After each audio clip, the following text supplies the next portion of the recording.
drill. It is just a drill, but it's something that if ever you want to test headlock defense in a practical position with jiu-jitsu anyway. And the reason I want to work on this is for things like the Hickson back take. So anytime he gets an underhook, I want him to be able to proficiently get to my back without it failing. And so we're just going to play this as a kind of a live drill, right? So kind of isolation method.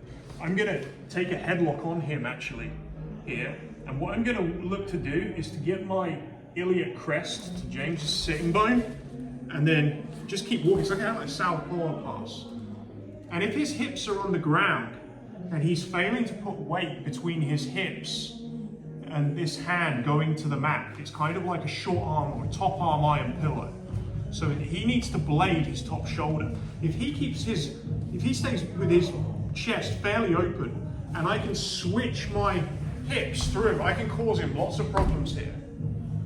In reality, if I keep my iliac crest against his sitting bone and then I switch it, it's kind of like Sao Paulo pass. There's all kinds of scrambles that can come off of this as well, which I just don't want to get. I want his back take to be so good that I can't headlock him.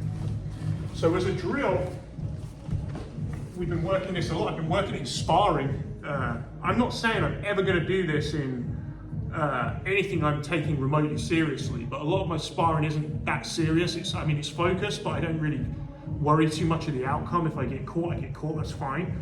It's all learning.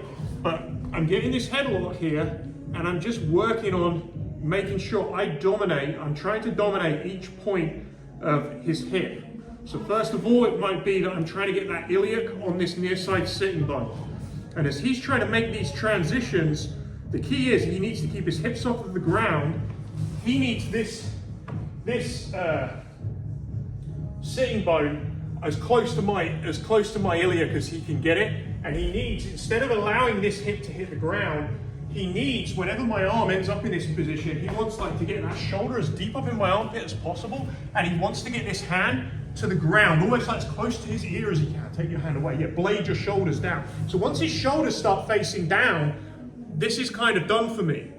This is the kind of critical point. I've got to keep my shoulders flat, which is why even in this, I can get a little bit cleverer with him.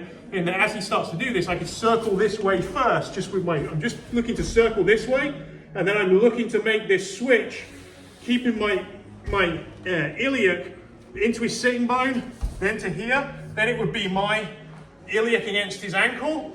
If he catches me, great. This is all part of the drill. If my arm ends up screwed or end up on my back, yeah, I can go and work defense or whatever. We play from there. But this is what I want you to do and I want you to look at, because the minute this hip hits the ground, there's problems.